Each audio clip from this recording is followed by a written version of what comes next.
ازاي تعملي العمرة ومنين تحرمي لو دي عمرتك التانية. يلا بينا. مش محتاجة غير شنطة صغيرة كراس فيها فلوس كتاب أدعية ومقص، شنطة على ظهرك فيها الشبشب. لو دي العمرة التانية هتحتاجي تروحي التنعيم عشان تحرمي، ولازم تكوني عارفة كويس محظورات الإحرام، لأن أي حاجة من دول بتبطل العمرة. هتنوي العمرة سواء ليكي أو تقولي اللهم لبيك عمرة لفلان لو هي لحد تاني، ومن اللحظة دي انتي محرمة، وهتقولي تلبية النبي صلى الله عليه وسلم. أول ما توصلي عند الكعبة إن شاء الله خشي من باب 79 لأنه أقرب باب لصحن الكعبة، وكمان هينزلك أقرب حاجة عند الحجر الأسود بإذن الله، لأنك بتبدأي العمرة من عنده وده شكله.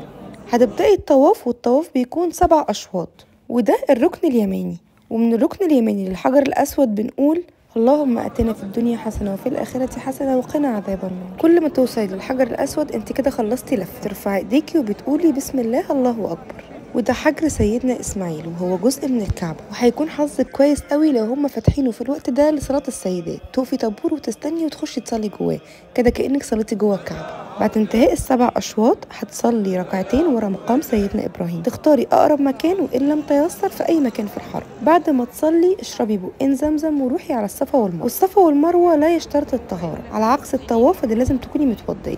واستشعري في الصفا والمروة هنا إحساس ستنا هاجر وهي بتجري وبتدور على المية لسيدنا إسماعيل، وادعي لولادك زي ما ربنا كرمها وفجر لها ماء زمزم. الشوط الواحد بيكون من الجبل للجبل الناحية التانية. بعد الانتهاء من ال7 أشواط هيجي وقت التحلل من العمر، بتقصي مقدار رأس الإصبع من شعرك.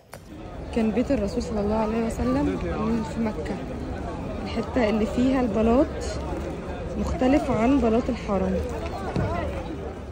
طول العمر ما تنسيش ان دعائك مستجاب، وادعي دايما ان ربنا يرزقك بزيارة بيته مرارا وتكرارا.